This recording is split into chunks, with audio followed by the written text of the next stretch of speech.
The Moton Mailbag is brought to you by the Robert Russo Moton Museum, located in Farmville, Virginia. The Moton Museum is a civil rights museum focusing on the history of Prince Edward County between 1951 and 1964.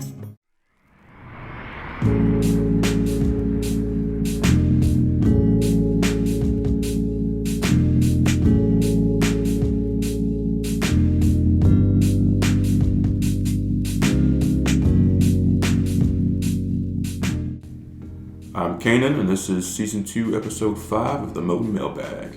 I'm Irene. This is Leah. Alright guys, welcome.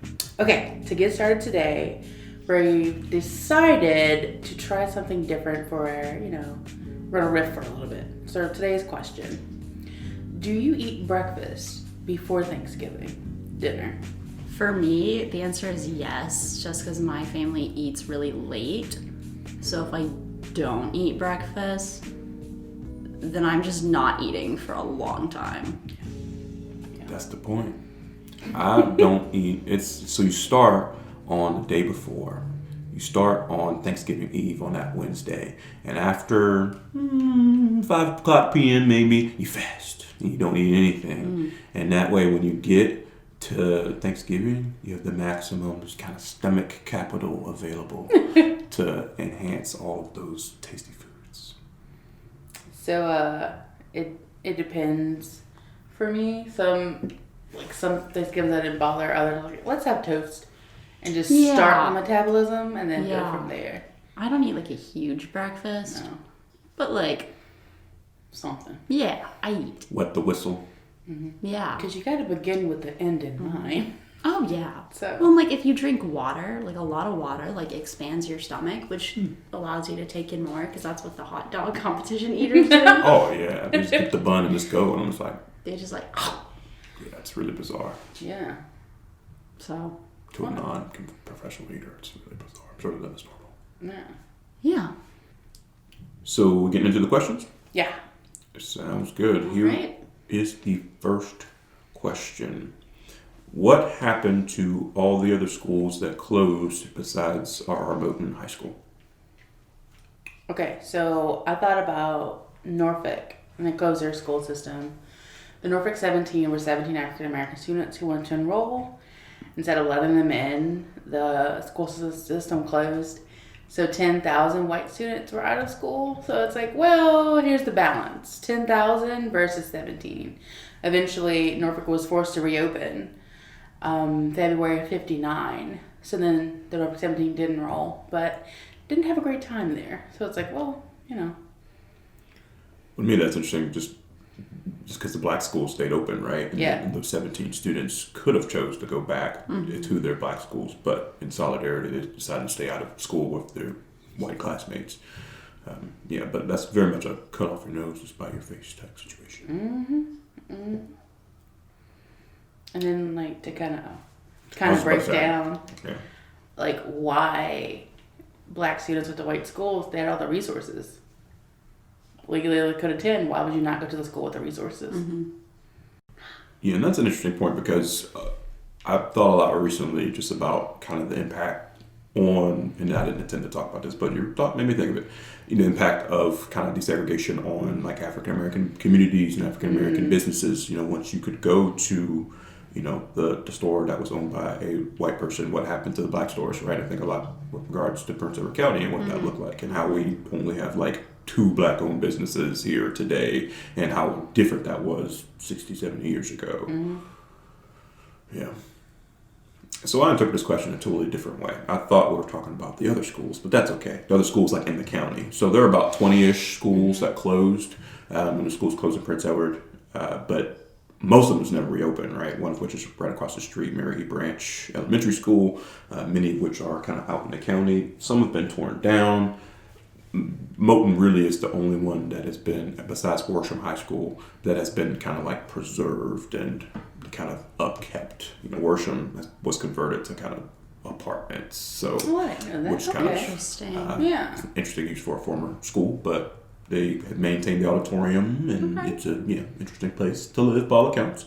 And then there's Moton, but pretty much every other building, except that what's currently like the public high school. Yeah. But other than that, like most of them are. See, the thing about education, then I think I probably said this on a previous pod, but like elementary schools were decentralized and high schools were centralized. So Darlington Heights had a school, Maharon had a school, Backhampton Sydney had a school, Rice had a school, Green Bay, and often in those communities, it made sense to put those buildings close to the churches because the churches were already pretty central to the communities. And so you have a lot of those spaces, if they're still being used, that were converted into like fellowship halls for churches and such. Oh, that makes sense. Or like Practical. places that have a repass for funerals and such, if they're still standing. But most of them are more dilapidated or torn down or whatever else. Interesting. Yep. Who's got the next question? Is it me? I think it's me. Oh. Right. Okay, guys. Were there any white people who had conflicting feelings about the school closings? One we probably talk about the most is C.G. Gordon Moss, who was a dean at Longwood College at the time, and at the time, dean would have been kind of equivalent to what a provost is now, so the person right below the president. And he was very kind of outspoken. He was a history faculty member, and kind of the way he was, his kind of ideology was, teaching these kids about the American Revolution and about the Civil War and about all this important history, and and how how important it is to stand up for your beliefs and such. And so, who am I to not do that when I see injustice in my own backyard? So he very much put himself out there in that way, welcomed students into his church to protest, worked with Reverend Griffin to get some of these students placed in other areas, and really did everything in his power to help with and sympathize with the movement as it was happening kind of in real time. But much to the his political kind of capital sacrifice, much to his career sacrifice, he was still employed, but he never advanced farther past the rank he was in.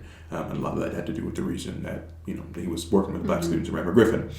He was ostracized in his church. He lost his position, which I believe he was treasurer in his church. So a rare example, and I'm sure there were threats, but he was not physically harmed, that to my knowledge, and he wasn't fired, which allowed him to kind of keep continuing doing what he was doing. I'm sure there are more white people who had similar mindsets, but they were afraid to speak out because that was not the majority vocal opinion. They need to get backlash. Oh, absolutely. Yep. Absolutely. And there's another gentleman who I think Lee is going to talk about.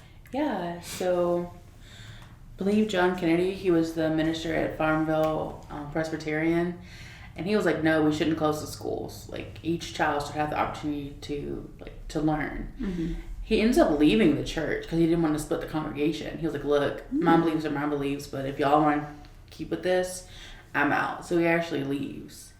Another example, there was a parent who, he was like, I'm a public school man. We don't do private schools. So then his children don't attend Prince Edward Academy.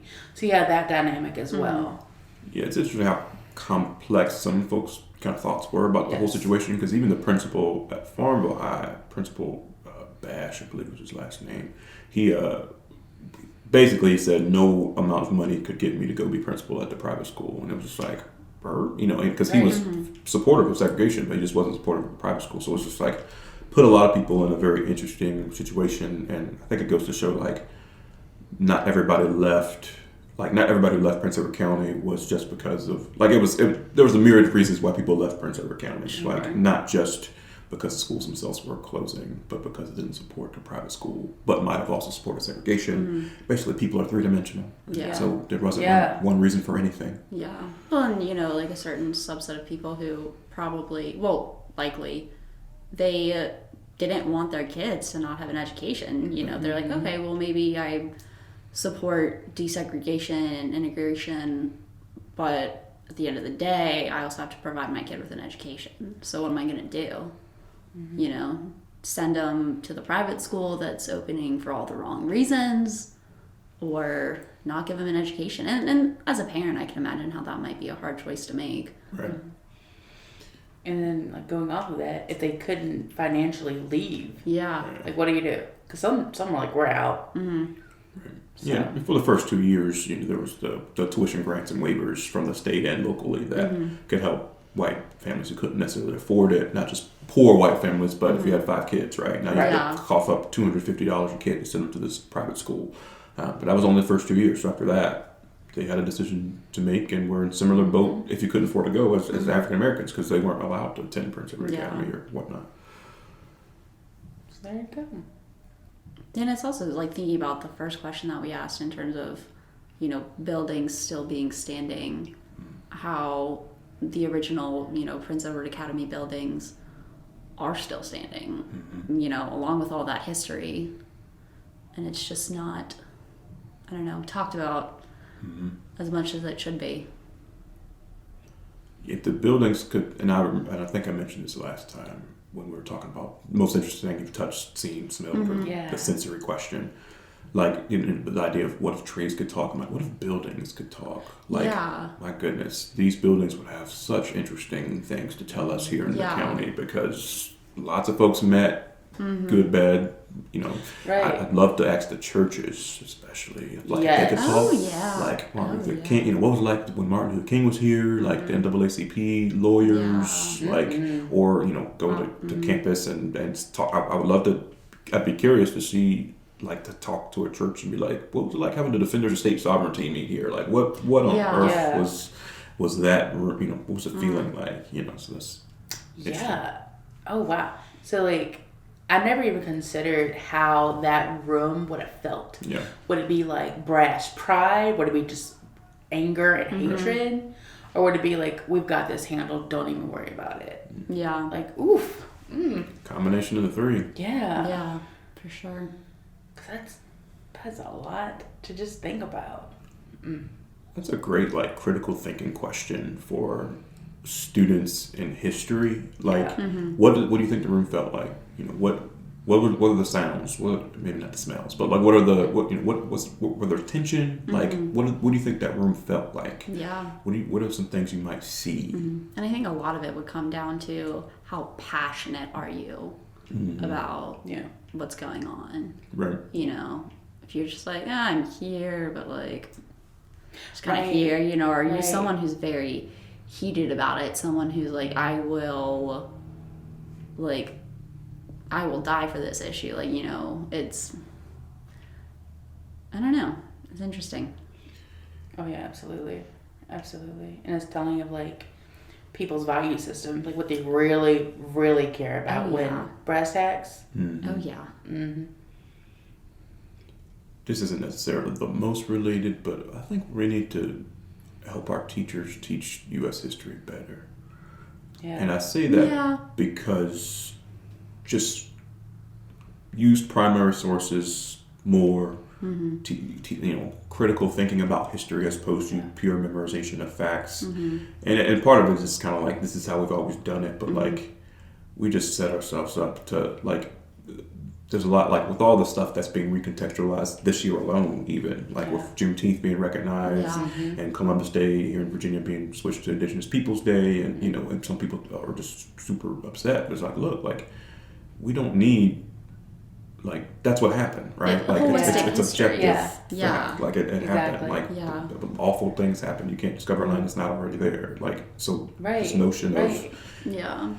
I just don't, we need to empower our history and social sciences teachers to be able to teach history in a more objective, in a more full way that uses primary sources and teaches the kids students how to critically think about history as opposed to just remembering. Yeah, how to take history and move forward with it. Why do I need to know the ships? Why? Yeah. The Nina, the Pinta, the Santa Maria. I probably will never forget it. And maybe a Jeopardy question, it might be useful. But that's not helping me in any context whatsoever. But I know them. I always say that I learned real history in college. Not to knock any of my professors or teachers or like, because there's so much that you can break down. Like, could easily spend a semester just on the American Revolution. It's great. Loved it. Oh, yeah. But society's complex. Culture is constructed in some aspects. And then if you think about like Native people's experience, Black people's experience, white people's experience, and then like the idea of the immigrant experience is seen as separate from the white experience depending on where that immigrant's from. Right. You covered 4 very distinct histories Oh, all yeah. in the same space. Mm-hmm. You just not enough time to cover everything. But that's why those primary sources Right. Yeah. from the record, people tell you what they think. Mm-hmm. Oh, absolutely. So I love a primary source. Oh, yeah. All right. I think I have the last question. Mm-hmm. So what made the Virginia NAACP so special? Do you want to start? Yeah, I'm biased, y'all. Let's be clear, because Oliver Hill is one of my favorites. He's very precious to me. Mm-hmm. And then Spotswood Robinson as well. And, you know, their teacher, Charles Hamilton Houston, big fan, you know, World War I vet. Of course, I'm all about it. So I feel like, to me, the Virginia NAACP was so special because their legal training, their goal. The goal to dismantle Jim Crow using the legal system. Like, it's on the law books. This is the law. We've all decided as a nation, this is what we're doing. So let's make sure separate but equal is actually equal. And then when they realized that equalization wasn't doing it, it wasn't going there, to focus on integrating spaces, but to have that training and to be willing to go out, because there was this incident where Hill thought he was going to be lynched. It was just like somebody's car driven off the road, but he's in a car driving towards a mob-ish looking experience. So it's like the dedication to do that, because definitely was always a concern for safety. Yeah. You know, like, what are you going to do? Like, you fight the good fight, you know, but what happens when that kind of backfires on you? And like being willing to deal with the consequences, whatever they are. Yeah. Yeah, I mean, the Virginia NAACP was special in the sense that of their organization, like they were super organized. Not to imply that the other states weren't not, but we were very, very mobilized and organized in Virginia. And at one point, kind of leading up into the time period when the states started to really systemically target these lawyers and try to get them disbarred and such, I think Virginia had the most active chapters at one point, and you know, in a lot of counties in Virginia. So they were super organized, super just kind of on the same page. You know, our own Reverend Griffin here in Farmville was the state president for a period of time. They just were super organized from everything I can understand, and meticulous, and some of the brightest minds of an entire generation. All right, guys, do you have anything else to add from this episode? I can't think of anything. No, I think this one was good. Alrighty, well, listeners, thank you for being with us.